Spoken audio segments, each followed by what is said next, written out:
Right. Shalom, shalom. Back out here again with another lesson.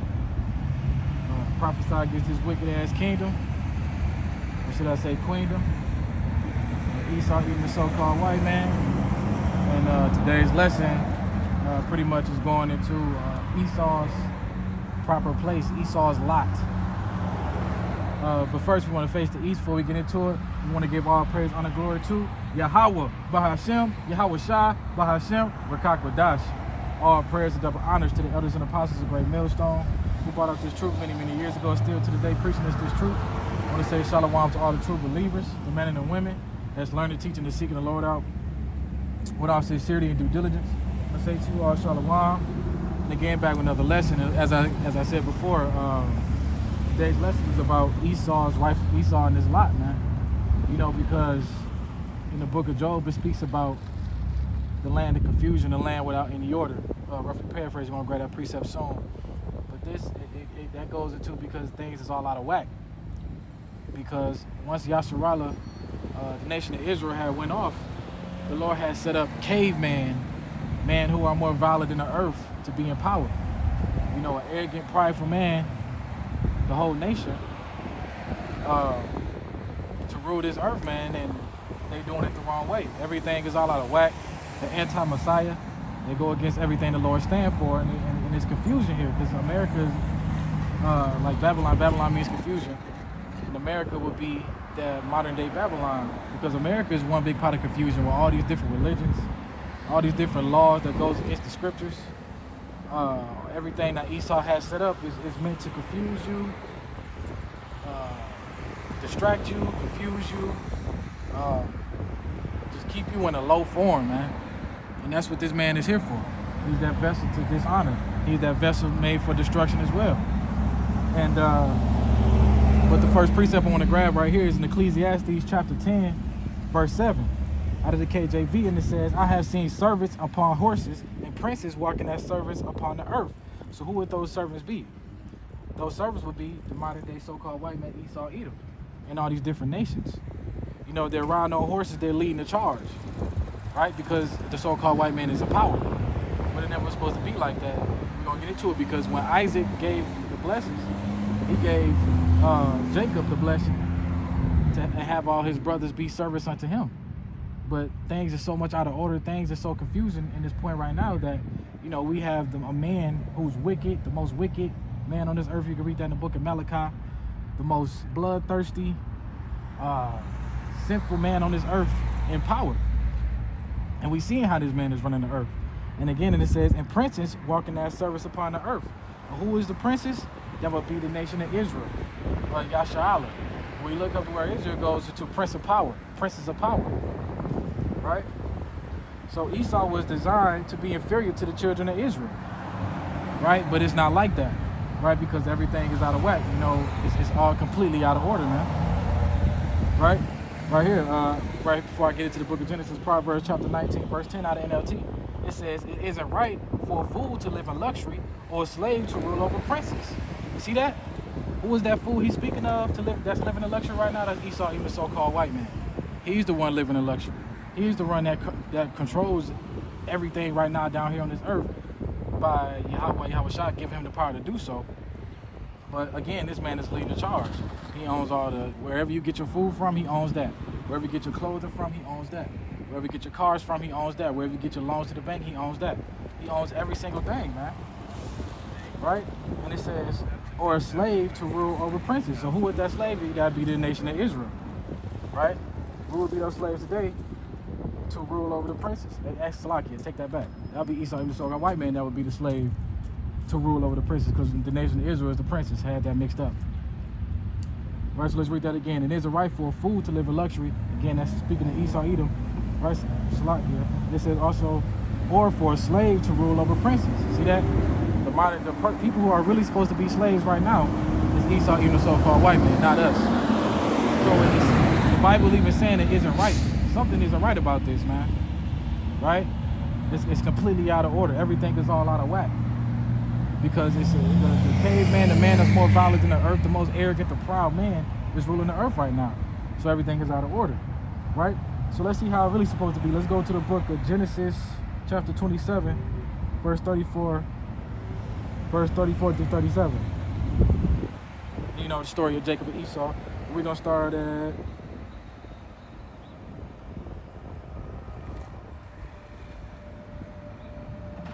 We're going to start at 34. Genesis chapter 27, verse 34, and it says, when Esau heard his father's word, we can read out of NLT. It says, when Esau heard his father's words, he let out a loud, bitter cry. Oh, my father, what about me? Bless me too, he begged. And that's Esau. Esau, you know, can't take the pressure, cry about everything. Something don't go his way. You know, they not built like how we are. You know, pressure make diamonds. We don't fold under pressure, but Esau folds under pressure. That's why he despised his birthright. Right? He was faint in the field.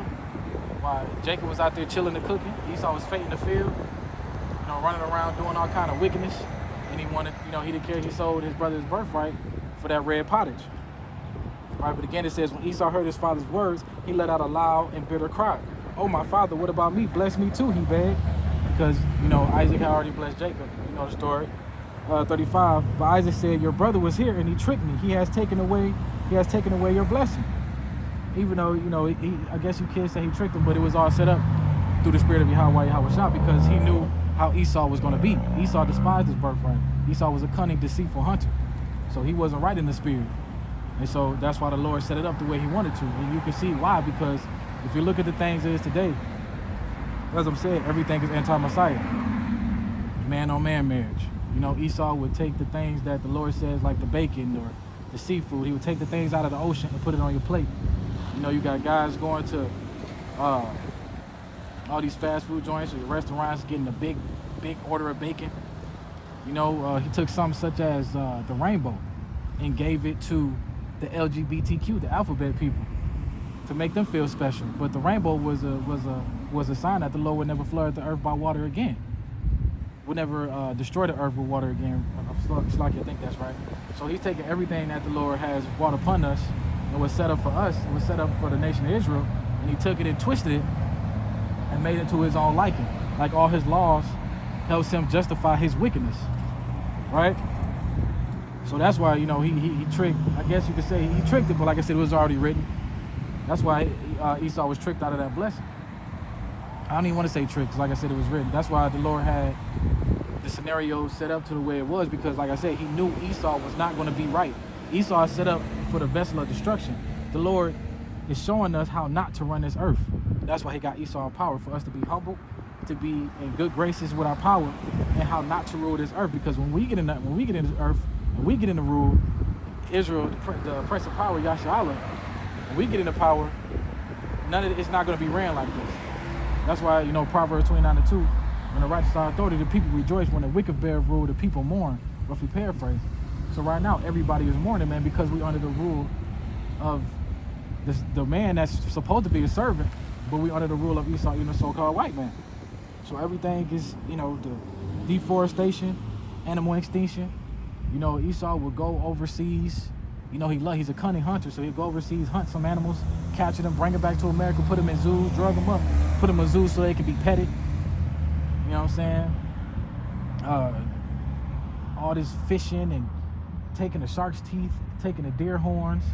You know, you can see that proof of him being, you know, a cunning hunter, because all you gotta do is look in this man's house. Look at his house, look at wherever he's at. You know, it's some type of, you got a leather rug, leather shoes, alligator shoes, chinchilla jacket, you know, furry coat. You look in his house, you got all the heads on his wall and whatnot, hold them up there as trophies and whatnot, right? So the Lord has put this man in power and showed us how not to rule this earth. Again, Genesis 27:35. But Isaac, your brother, was here, and he tricked me and has taken away your blessing. Verse 36. Esau exclaimed, no wonder his name is Jacob, for now he has cheated me twice. For he took my rights as the firstborn, and now he has stolen my blessing. Oh, haven't you saved me for one blessing? And see, Esau, you know, like to flip the narratives, manipulate the situation. But like I said, the Lord is a power. He's in control. This is his movie. There's always a plot and a twist to a movie, and this is that twist. You know, Esau thought he had the blessing, but in all reality, Esau despised his blessing. So the Lord said, "Fuck that. We're gonna switch it up a little bit. I'm going to choose this man, Israel. I'm going to choose Jacob, the nation of Israel, his 12 sons. I'm going to choose them to rule over the earth. And your brother's going to be his, and all the brothers in the other nations going to be his servants. Right? Again, verse 36 claim no wonder his name is Jacob. But if you look at that word Jacob, Jacob goes into heel holder or supplanter. But the main part is the heel holder, right? Because when you go to second Esdras, let's look that up real quick. Let's grab that precept.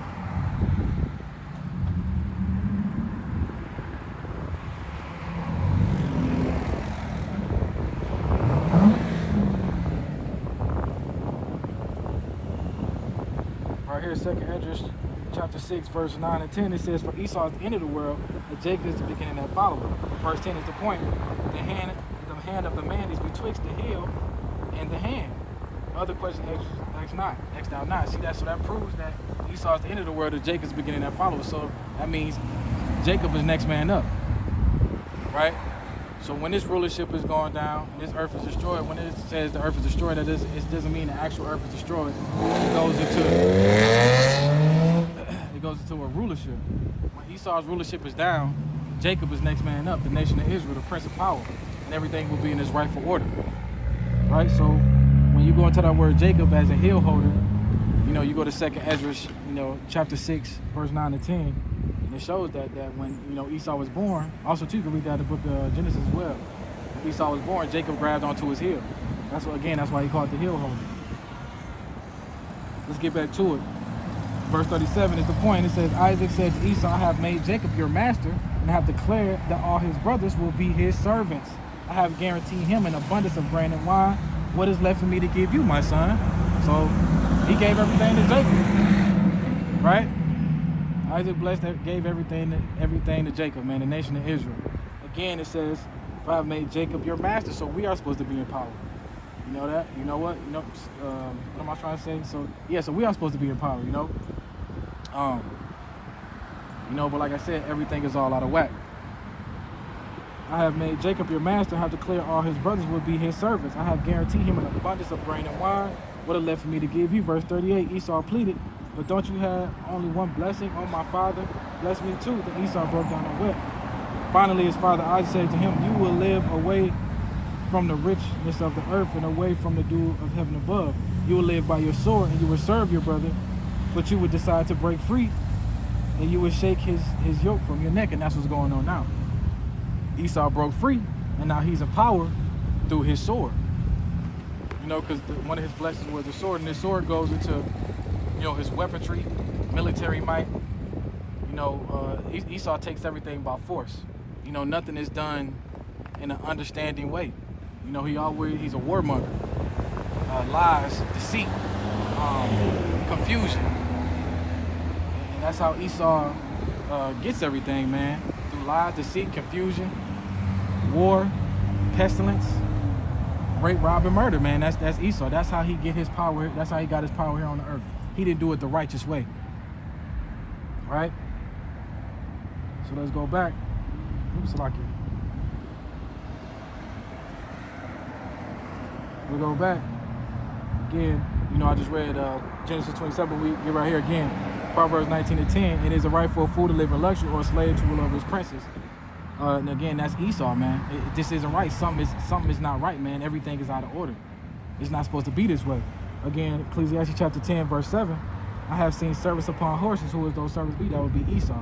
And the princes walking that service upon the earth. Who would be the princes? That would be the nation of Israel. As we just read in Genesis chapter 27, you've seen how things are supposed to be and how things are supposed to go. Like I said, everything is out of order. Let's grab that in the book of Job chapter 10, verse 22, and it says, a land of darkness as darkness itself, and of the shadow of death without any order, and where the light is as darkness, and that's America. This place is completely, totally out of order, man, because like I said, it's completely anti-Messiah. Everything that, you know, the Lord stands for, Esau takes it and make a new law against it. It goes against everything the Lord says, man. Same thing with the bullshit Christianity. Christianity is the number one thing that confuses the people.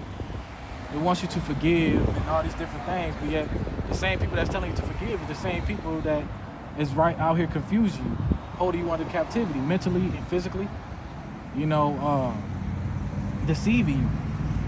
changing the history in the history books, whitewashing the true names of the Lord.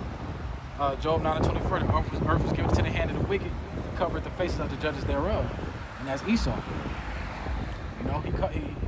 He lied and deceived the whole world, man.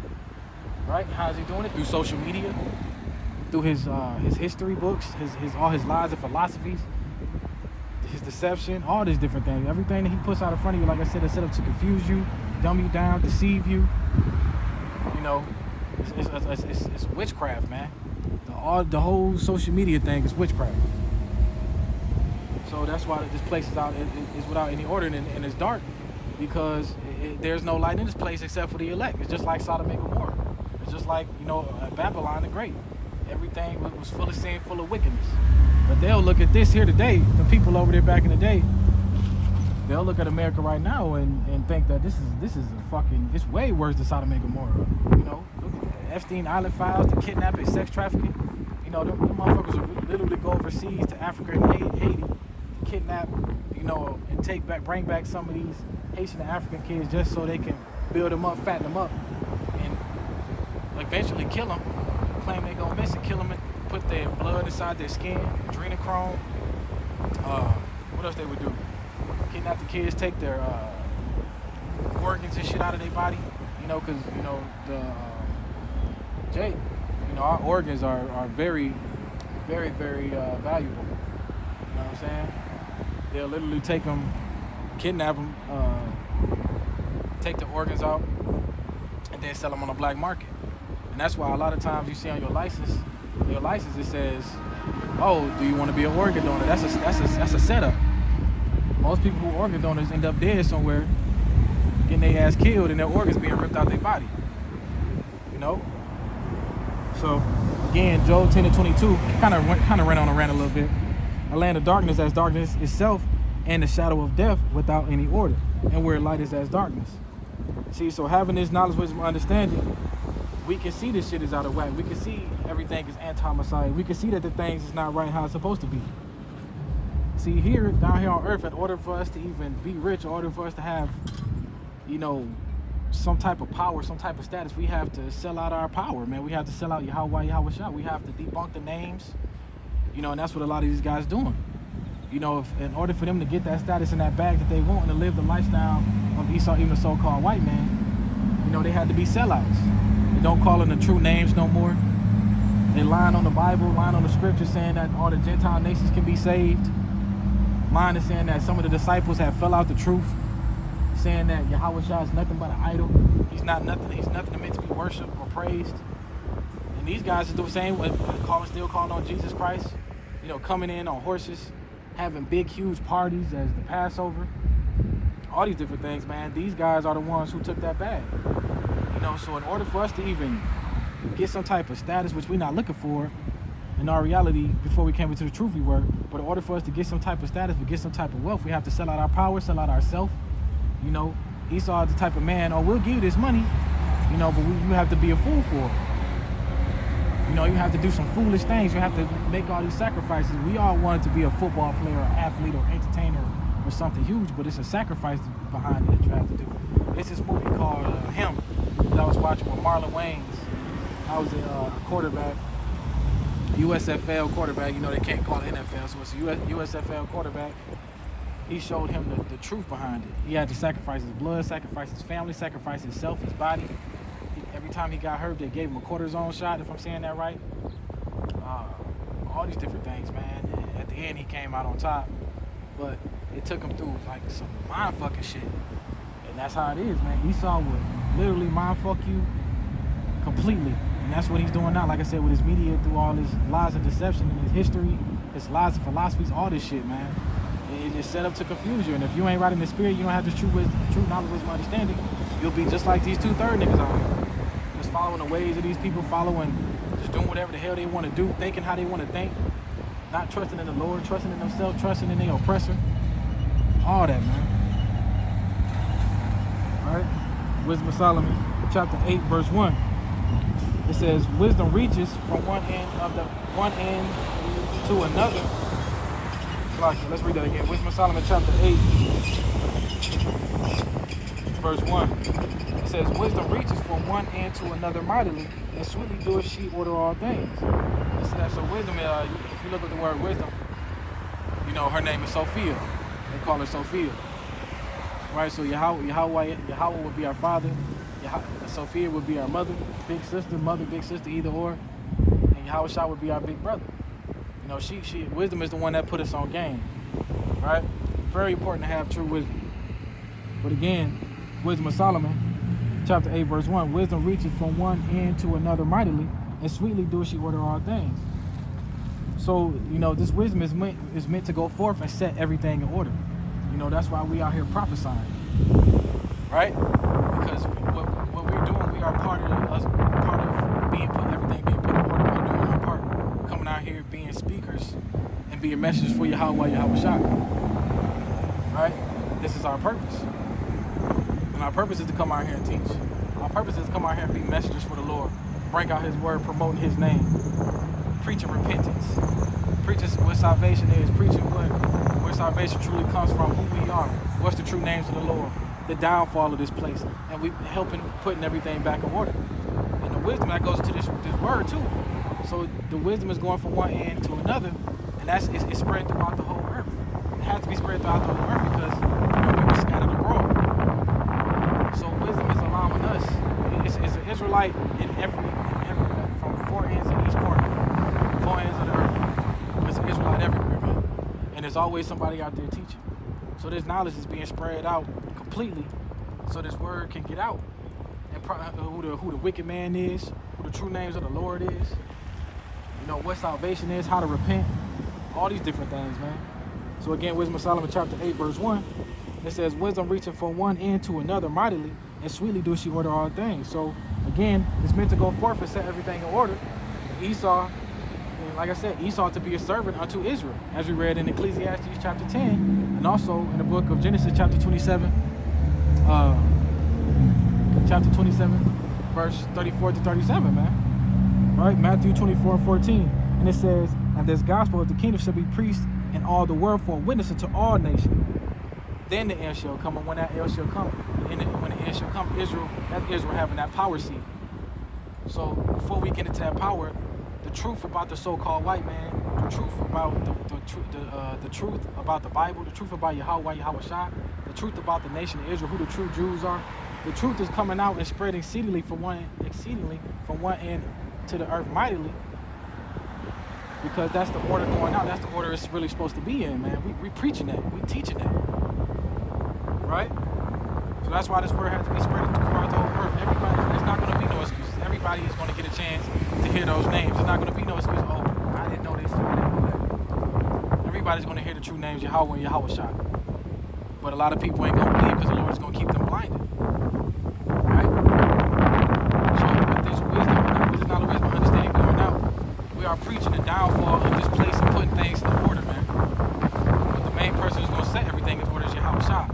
We just doing our part. We just as messengers letting them know, hey, Yahushua's coming. Yahushua's coming. Y'all time is almost up. Your kingdom is temporal. Hey, get right. Get right with your power. Praise to the Lord, man. Return and repent to Yahushua. Esau's not your friend. Esau's the wicked. We getting their blood off our hands, man. That's why we come. That's another reason why we come out here. Right? So this word is going out, every day, all day, every day. His brothers putting out lessons from the time you wake up to the time you go to sleep, man. So that's us doing our part. We helping bring this word out mightily. Again, where's that at? Yeah, it says mightily. Wisdom reaches from one end to another mightily, and sweetly doeth she order all things. See that? We helping put things in order because we possess the true knowledge, wisdom, and understanding through Yahushua. Right? Isaiah chapter 14, verse 2. It says, and the people shall take them and bring them to their place. And the house of Israel shall possess them in the land of Yahushua for service and handmaids. You see that? That's another thing, man, proving that, we are going to take our oppressors. Everybody that oppressed us, we are going to take them and fish them out from the caves, fish them out from wherever they hiding at, and bring them into our kingdom for service and handmaids and slaves, man. And it says, and they shall take them captives who captives they were, and they shall rule over their oppressors. So Israel had to endure the oppressor under Esau. So now the act of justice, we're going to oppress them and take them captive, right? And then that's the perfect balance for the Lord. When there's good, there's evil. When there's rainy, there's sunny.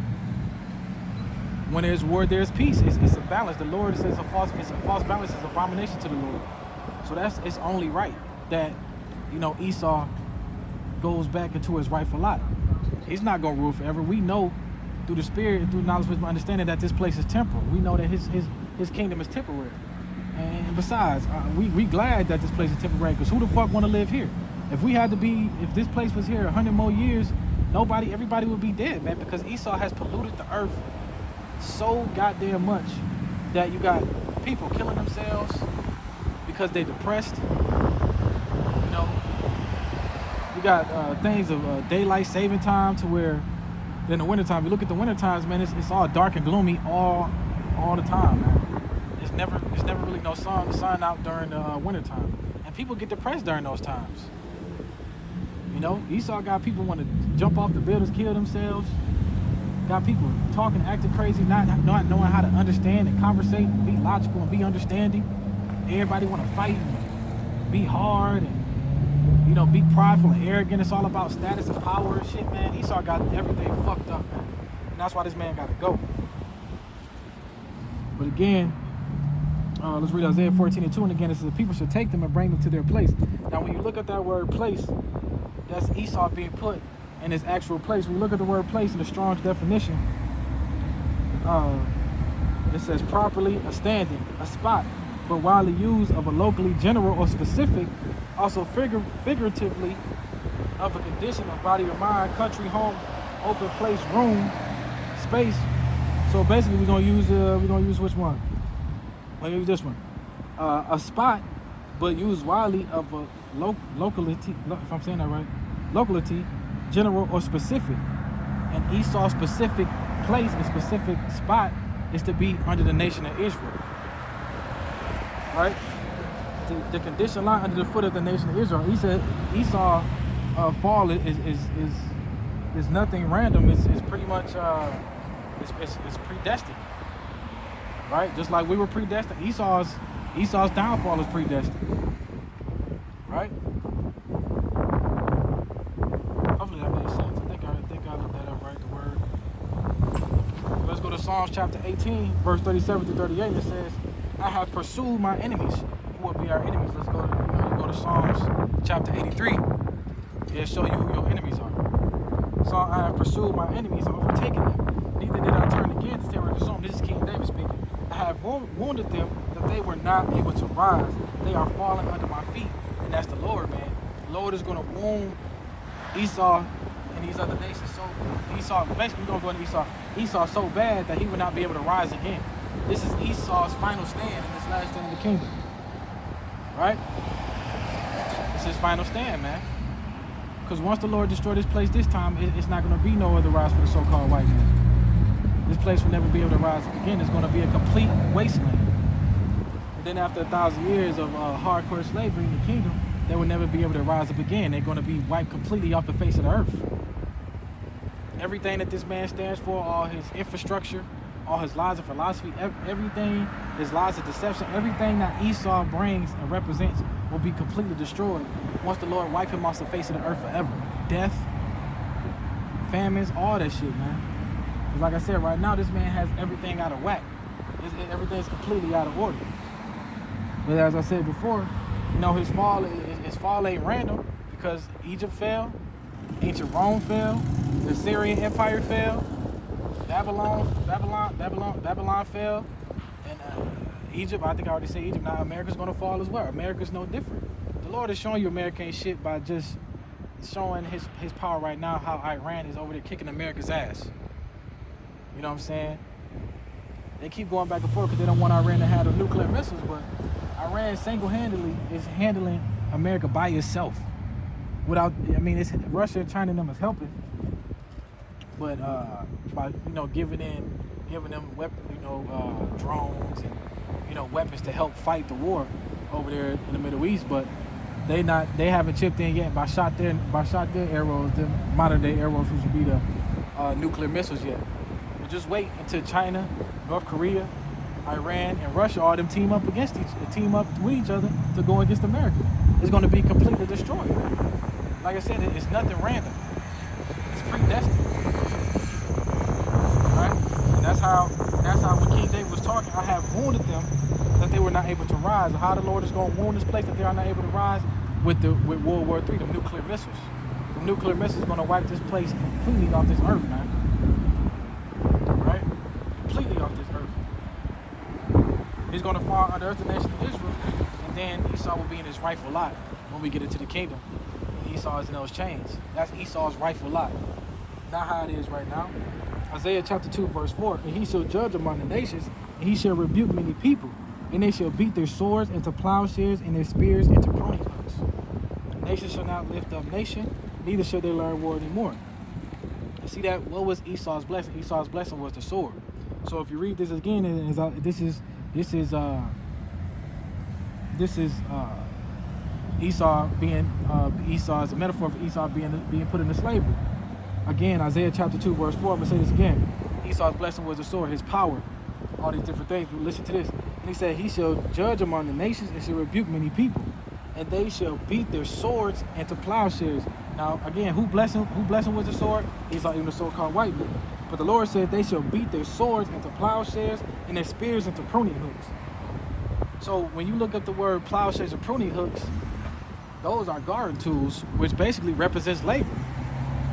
Esau will be doing nothing but laboring and being a slave in the kingdom, and that's his rightful lot. You know, because his blessing was the sword, man, and that's how he came into power. So those swords and shields, and you breastplate and fanny, everything that this man has put in, he will still end up as a laborer, a servant, and handmaid, a slave in our kingdom, man. Right. So when it goes again, let's read it. Isaiah 2 and 4, he shall judge among the nations, shall rebuke many people, and they shall beat their swords into plowshares and their spears into pruning hooks. Nation shall not lift sword against nation, neither shall they learn war anymore. So when we get into power, there's not going to be no more war. There's not going to be no more famines. There's not going to be no more diseases. There's not going to be no more of any of this sin or wickedness, man. People, it's going to be so righteous that all these other nations is going to come to us to learn the laws and the statutes and commandments and want to live like how we are. Believe it or not, they mourning. They are mourning. They just, and how you can tell they mourning about it, they going to everybody speaking out against America, the man of lawlessness, the man of sin. Like the Lord agrees for good as hell. That's how this works.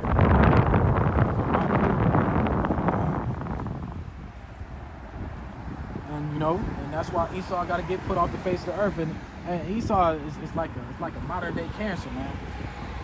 And what do you do with that cancer? When a person has cancer, they put him under what is it called? Radiation? If I'm saying that right? Let me see.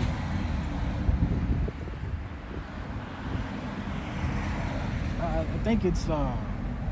think it's radiation or some kind of chemotherapy. I think that's what it's called. When a person has cancer, they get put through chemotherapy. And that radiation just burns the cancer. And that's how the nuclear missile is going to be.